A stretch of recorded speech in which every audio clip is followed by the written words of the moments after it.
Well, good morning to you, and it's a pleasure having you tune in to the frequency 92.3 Nigeriainfo. We're live on Facebook, we're live on YouTube, and we are active on X. And I do hope I've been able to match the energy usually that the show experiences. Ability to recognize, accept, and celebrate those differences. Also, Maya Angelou said, prejudice is a burden that confuses the past, threatens the future, and renders the present inaccessible. And that is my way of introducing the conversation: tribalism, nepotism, and governance, the politics of identity in Rivers State. Once again, I am Kaladako Rubatibor, and it's good to have you on the other side of the radio.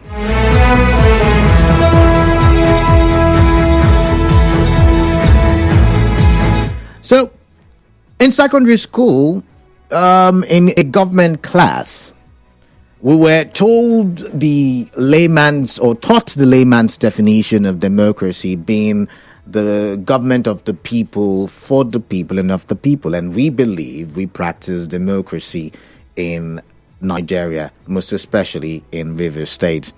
But the happenings in recent times, over the 1 year of political drama, has got every thinking Nigerian or thinking Rivers people asking themselves the question: if government really is for the people, is by the people, and it's of the people.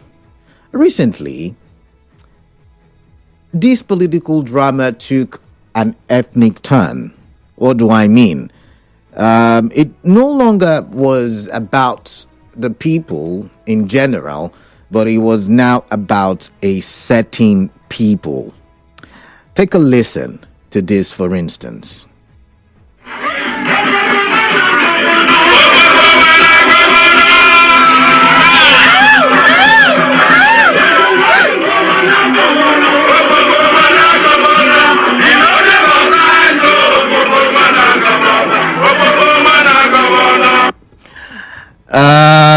I don't know.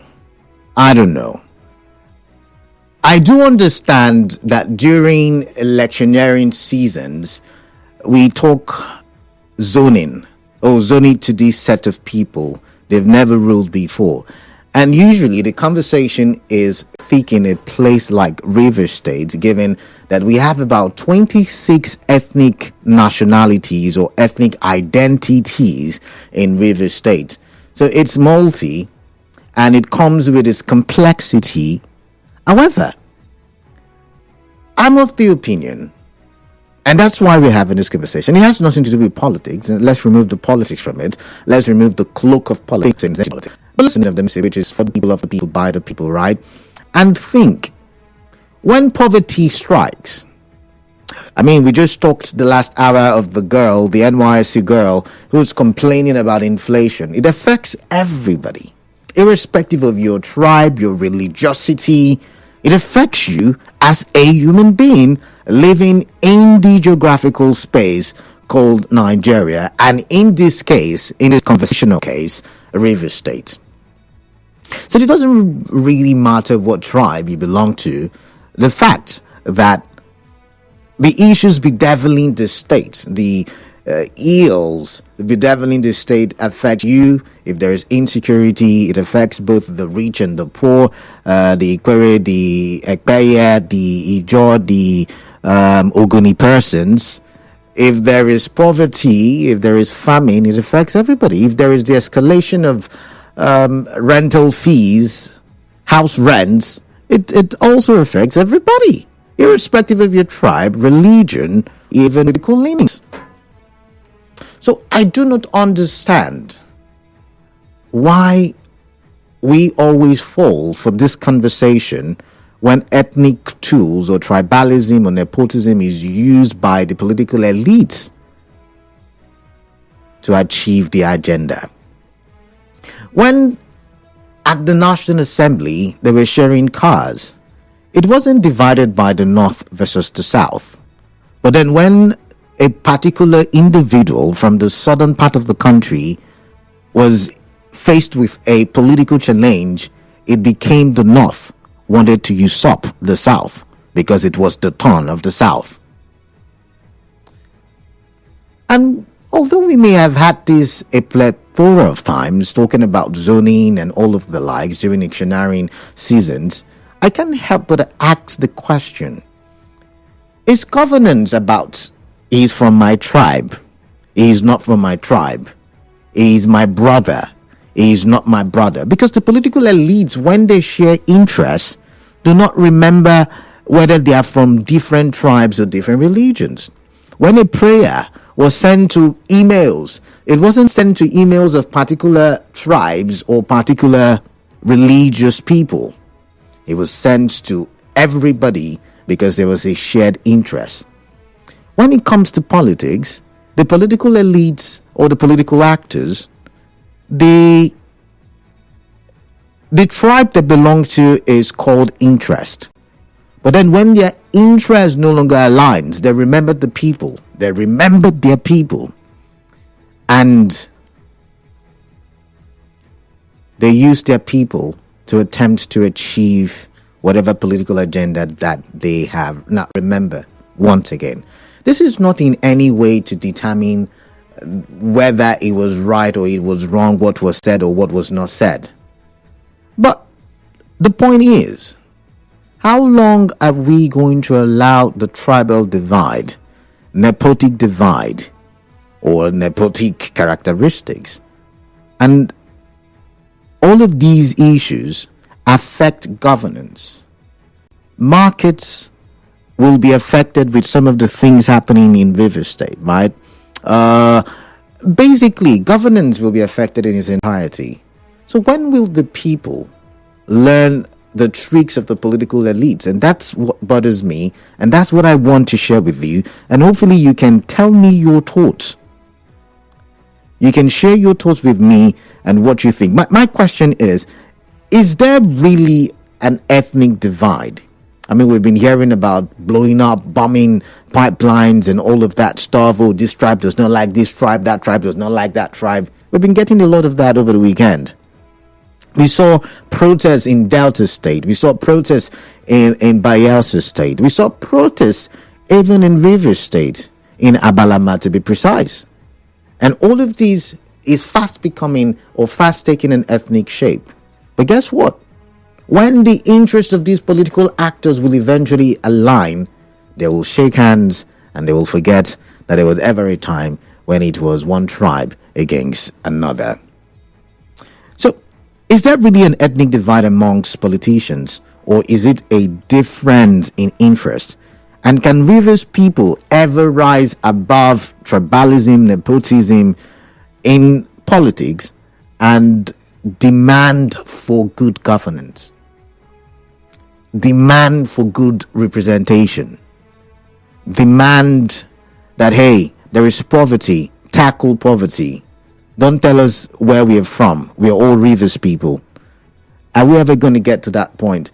Why is it even that the politicians quickly run to tribalism and nepotism when they are faced with whatever political challenge that they have? Anyways, I'm going to go to the phone lines. I'm hoping that we will try our best not to make it political, but to make it social and understand the intent of this conversation, which is that when it comes to asking for good governance, it doesn't matter where you come from. It doesn't matter what God you call on. What matters is, that the government voted by the people, remember, for the people and of the people, is what is working and indeed working for the people. So I'll go to the phone lines now. 0817 923 0002, 0817 923 0003, and 0817 923 0007. Now someone will say, why wouldn't it be political when the FCT minister said what he said? But then let's take a listen again to what the FCT minister did say. Lord speaks. All these Asawana will die. And the Lord has spoken. The Lord all this, and let me tell you something, and people should have that right. It just does not constitute the majority of the Niger Delta. People must speak out the truth. Heaven will not fall. You only die once, not 2 times. It just does not constitute the majority of the Niger Delta. What nonsense every day you wake up? Israel will do this. In Akwa Ibom, Israel cannot be governor. In Delta, Israel is minority of the minority. With all due respect to our late justice man, he's from Delta. He has never produced a John man to the governor of Delta. He has never. The only place a John man can solely be governor is in Bayelsa State. Not in Rivers. A minority of the minority. All right, and that's what is now even further fueled the ethnic conversations in the political arena in Rivers State. But really, do we as a people have to continually fall into the trap of the politicians? Because when we go to the marketplace, it doesn't matter where we come from, we buy and we sell. In our various offices, we interact irrespective where we come from. I've got Muriel calling from Okrika. Muriel, good morning. Hello, Port Harcourt. Thank you. Good morning. Yeah. Now, I like this that we want us to look at this. Everything that is happening. You're not audible enough, Muriel. I need you to, increase your volume. Okay. It's okay now. We can manage. Go ahead. Yeah. I like the perspective that you want us to look at it. You see, when you listen to the song, you will know that whatever that is happening is not, it is just about us. We are at the end, and the office, which is not governor itself, but the people. It is with the people that, and the government is just here, acting according to our own direction. Now, whatever that is happening, it's not anything. Meryl, I'm really sorry. I would have to end the call. The line is not very clear. We're struggling to hear you. But I'll take another call before the break. 92.3 Nigeriainfo. Your name, your location. Let's talk. And straight to the point, please. Good morning. My name is Alex. I'm calling from Port Harcourt. All right, Alex from Port Harcourt. Welcome. Yeah, thank you. Thank you for this topic that you brought. Because, we have become so used to our things. They are not necessary, but very necessary. Okay. So we cannot legitimize illegalities and say that's just how things have become. So Okay. thank you. Okay. Now, about this thing you raised, tribalism, the reason it is thriving is because we are mostly selfish. We think of just ourselves. Sentiment and selfishness have swallowed the politics. Every time something comes up, it's always, where is it from? How can I benefit from it? Is he in any way connected to my tribe or my person? Sometimes when radio programs like this are going on, and maybe you have a guest in the studio, possibly maybe the guest is an Ogoni speaking guest or an Ikwere speaking guest, you will see a caller who is from that same tribe calling into the show, greeting the guest in that local. It's our person now. So the entire program is anchored on speaking that language. What is that caller trying to do? Establish that personal relationship. When the guest on the show is probably somebody who is sitting in an office that is supposed to mean for the interest of the overall state. So the politicians know these things, so they also exploit it. That's why when they come, when it's not going their way, they start playing the card of tribalism, ethnicity, and then they start playing to the area they know the people actually that actually touch the people. All right. So we have. I'm sorry. I would have to stop this conversation. I do have a commercial. Really apologize for that. Do stay tuned. Nigeriainfo. Right back after this. To the man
Dakuru Batable in the studio. We're live on Facebook, Nigeriainfo PH. We're live on YouTube, Nigeriainfo PH. Go there, drop your comments in the comment section, or better still, interact with us on X, Nigeriainfo PH. You can call. Yes, it's time for you to call. You can call the numbers 0817 923 0002, 0817 923 0003, and 0817 923 0007. WhatsApp number for WhatsApp messages 0809 0306 and the conversation is on tribalism, nepotism, and governance. And of course, I'm looking at the political identity in River State. I'm asking the question, when it's your person, when it's from your corner, you said you will say leave him, let him be, irrespective of whether it's wrong or right. But if it's not from your corner, then you sing the song Crucify Him. And I'm wondering, if government is for the people, by the people and of the people, why do we continue to allow these political actors, when their interests no longer align or when it doesn't align, to use us as tools to perpetrate tribalism in society? Meanwhile, in the marketplace, in the schools, in the various spheres of life where we interact with other rivers people, the conversation is not about where you're from. The conversation is not about what God you pray to. The conversation is about you being a human, you having capacity, and you doing what is needed to be done for the society to move along.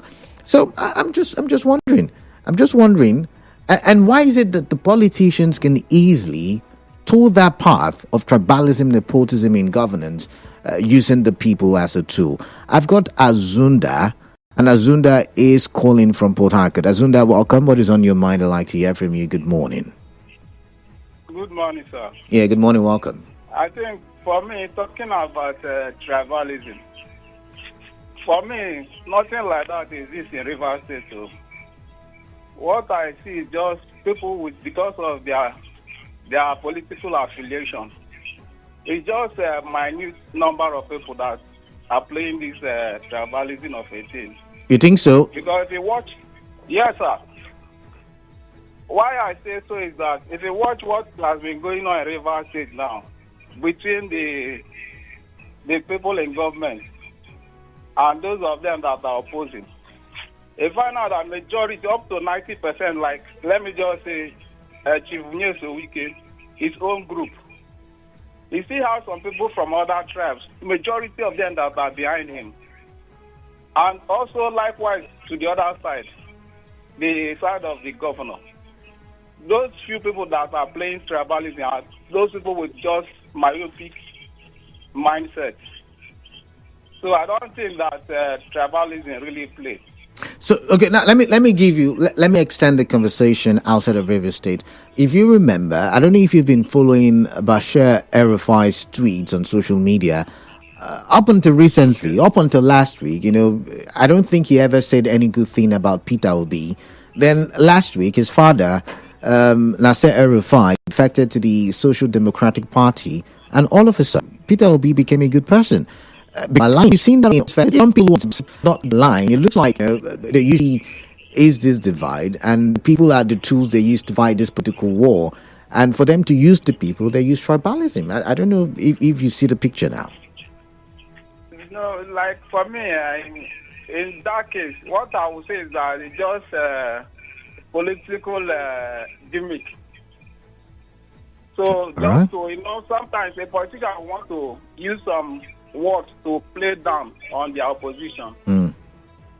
All right. That's just what is playing out in that area. All right, thank you. That's what is playing out, Azunda says. But do you agree? 0817-923-0002, 0817-923-0003, and 0817-923-0007. This was his morning calendar. In the views of the political gladiators, old and if same as me, anyhow. Canada, I must tell you, there is truly an ethnic divide and sentiment in rivers. These had brought unnecessary perceived dominance, which was why you hear someone say the largest ethnic group in the Niger Delta is now the minority in the region. these are tribal sentiments taken too far. If these sentiments do not put a stop, I don't see these matters ending soon, and only God knows what it might give birth to. Kelvin, I'm a Calabari boy. What's it called now? My grandmother is from Ikwere, so I can say I'm from both tribes, right? If someone says in a conversation related to governance that this is a minority tribe, when you look at all of the issues bedeviling River State, would you see that as a priority conversation? Would you see that as something that should be put above other things like inflation that bedevils every one person in that society? That's the question I'm asking.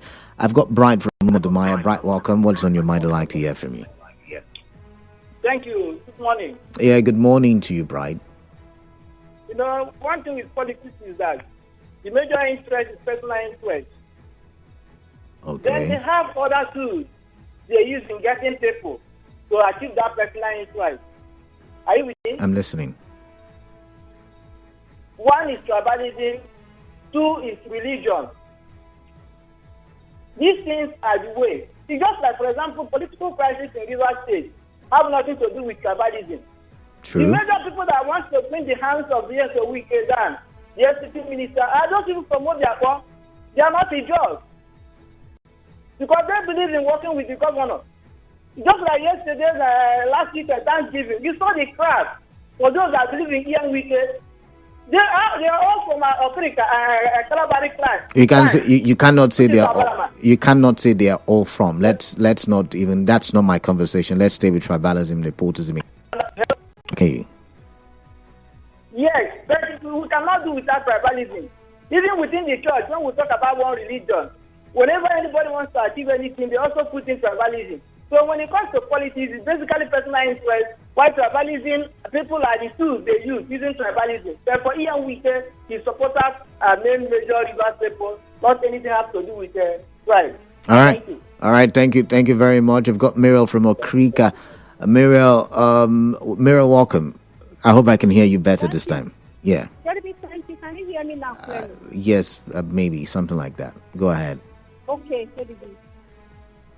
I think politicians are manipulatively smart.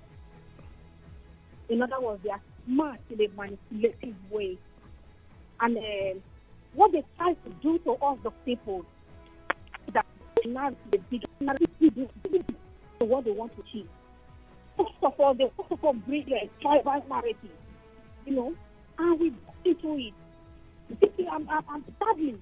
Can you hear me clearly? I'm listening to you. Sadly, we did. And now we should know that it's not about tribe, it's about River State. The dominance of River State. The Guniman will want to keep himself out and say, this is an adjust thing. The other tribes, the chairman will try to want to shift himself out and say, this is an adjust but it is not KBB. It is about River State. Did you hear the interview that they did on national TV? When somebody said, what of the allocation of civil servants? What if it's held? Did you hear the response, KBB? They said to hell with civil servants. We have a chairman that is a civil servant. We have Ogonis that are civil servants. We have Endoni everywhere that are civil servants, KBB. So it is about River State, the dominance. Okay. So now you've said this, Muriel. Now you've said this. Do you think we can ever eradicate tribalism, nepotism from politics and governance, not just in River State, but in Nigeria in its entirety? Do you think that is a possibility? Hello, Kennedy. That is the problem. I said, do you think that's a possibility to eradicate tribalism, nepotism from politics and governance? Do you think it's possible? Maybe I think it is absolutely possible. In Nigeria, we should make one River State, one Nigeria, and leave tribe. Because politicians try to swindle us, wrap us around religion and wrap us around tribalism. And that is what they've been using to win all this while. The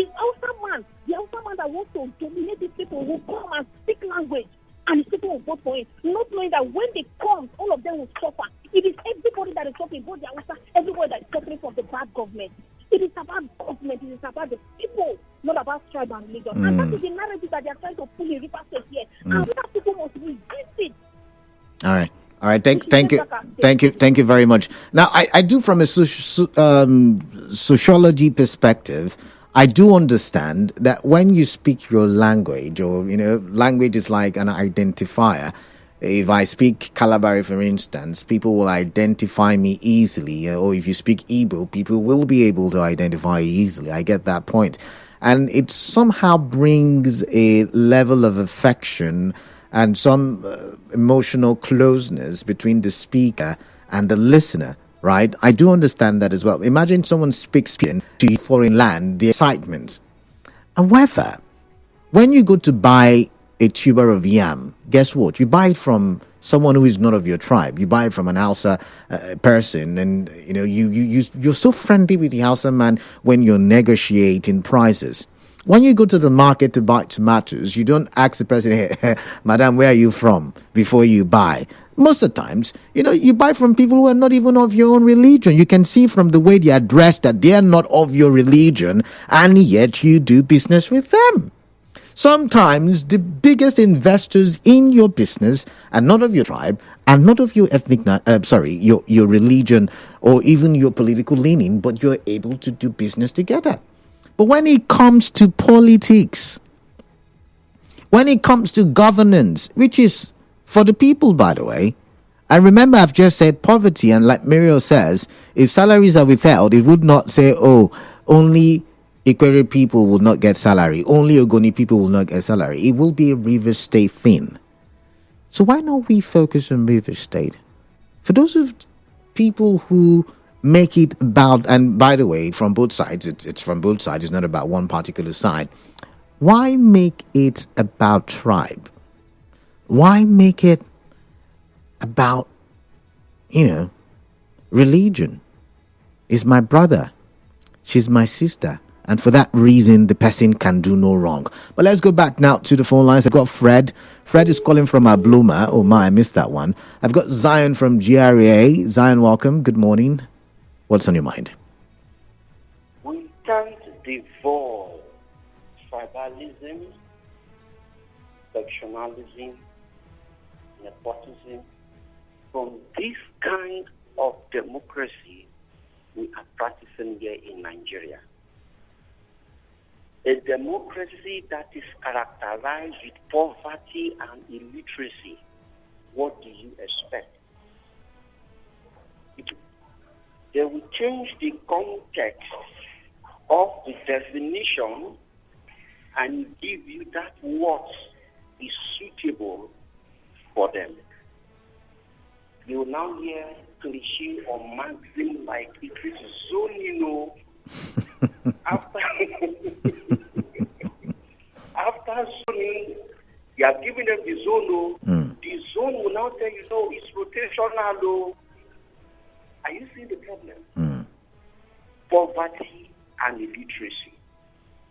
If the people are engaged, they have their job, their monies are coming, their businesses are flourishing, you can create this zoning and rotation, nepotism in our polity, you will not get it. As we are talking now, what is not wrong? What is the strike? You thought you don't have the strike? It doesn't come from somewhere? But these people are so educated enough, they are looking for a pathfinder. Somebody that can lead their country to prosperity. But our own, we are looking for those that we consume. Just like the words of the former governor of Rivers State, Right Honorable Yamliji. That's something. It was poverty that brought me to politics. Joblessness. I was so jobless. I don't have a job. Imagine the number of politicians today who are in politics because of they were jobless initially. Until we deal with that issue for now, nepotism will be there. I need an German to be there. If the empower was a German, it may come from my community. And the day I get to the community, so poverty, so poverty mindset. All right, Zion. Thank you very much. First, all right, Zion. Thank you very much. First, not investigating whether the allegations are true or not. We've seen investigating whether the allegations are true or not. We've seen people from Kogi say, "Leave our daughter alone." Not what bad daughter. Evidence the allegations. People out there in the same, leave our brother or sister or uncle or aunt alone. And that's why I'm asking the question. Shouldn't we be demanding for better governance? Do you think there will ever get to be a time when we will be able to eradicate these factors from governance, from politics, when it will no longer be about zoning, but it will be about merit? Merit. Someone has the capacity, has the ability, and not about where the person is from. I don't know what you think, but I'd like to hear from you. But this one says, good day, sir. If we're talking about Nigerian politics, you're referring first to self-benefit. Second is the benefit of the masses. Even those people that are calling Fubara a good name, calling Fubara, they are, to solidly protect their benefits they are getting from him. There is no politician that can please the masses and displease himself. In life, don't play or underestimate or molest the hand that fed you, because those food and things you have consumed from that hand will hurt you because they are inside you. All right, whether he's doing the right thing or not is not my question. Governance no longer aligns with what democracy stands for. Isn't the role of the assembly then to... It means that's not my conversation, so I'm going to skip that. Let's see. This one is Bright texting from Port Harcourt, and it says, good morning. Tribalism is a big sickness when it comes to Nigeria. Language, they say, is power. But the way it is going, other tribes, these major tribes, will want to fake unity with the minority. In countries for it, there's what they call racism, which I usually would say is a bigger conversation when you talk tribalism, right? And as tribal or as racist as some of these countries can be, when it comes to governance, when it comes to heading certain institutions, yes, they don't like your skin color, but they like the fact that you've got the ability. They will use you. In their thinking, they are using you. They are using you to get what they want. So they go for merit, irrespective of the fact that they do not like where you come from, what is the color of your skin, or what religion you practice. But guess what? Irrespective of all of those dislikes, they still will go for your merit. Is it something we can ever practice in River State with over 26 ethnic identities? Is it possible? Is it something we can practice in Nigeria? And maybe if we do away with the zoning and the tribal sentiments in politics and in the corridors of power, we may just have a better society. I don't know if that's a possibility. But let's come here. This one says both is it? I'm just going to put it like, students don't give a damn about the people. What they have for conversation. 0817-923-0002 and 0817-923-0008, or a point where we eradicate tribalism, now my brother, now my sister, from governance and politics at play in River State. And I'm really concerned. I'm really concerned because as the election season nears, you begin to hear it's the turn of the Ogoni. You begin to hear it's the turn of Eche. You begin to hear it's the turn of Ekpeye or Rashi. You begin to hear these conversations. And I'm wondering, is that the way forward? I understand equal representation, equity, and all that conversation. But should we not be going for merit? Should it not be about what is right and what is wrong? Should it not be morality and lesson rather than having tribal nepotic conversations in governance? Emmanuel is calling from Elekaya. Emmanuel, welcome. What is on your mind? Good. What's my mind?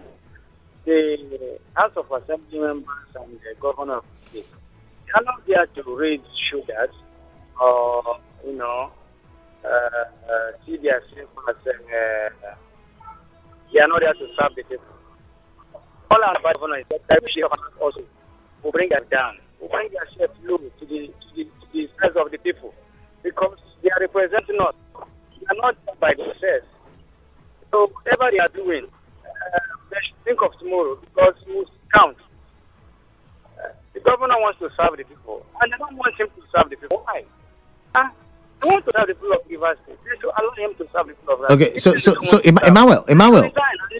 Emmanuel, let's agree with your arguments that the governor wants to serve the people, but the assembly members are not allowing him to.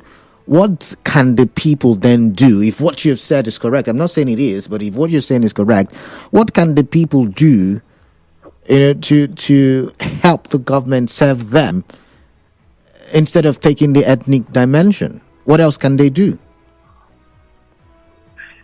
What they can do is to call Martins, is to call House Assembly members. Let them know that if they are there to serve us, they should serve us. It's not about ethnic something. We are all one. Rivers State is one. So what everybody is to do is to call their House Assembly members. They should do the needful. They are there for us. All right. They are not there for us. They should leave us. All right, and thank you, Emmanuel. They should leave us. It's not about ethnic groups. All right, thank you, Emmanuel. Once again, when two brothers fight, a stranger takes over their property. And I like to think, irrespective of the ethnic identities that exist in Rivers State, we're all brothers. And I'm hoping that, we will go beyond, the talk about ethnic region and if the person is my cousin or not. And look at how we can talk about Rivers State as one, as an entity, as an institution. And maybe then we begin to progress the way we should. I've got to go. Thank you very much. Hello Port Harcourt continues tomorrow up on the death station. Nigeriainfo will be right back.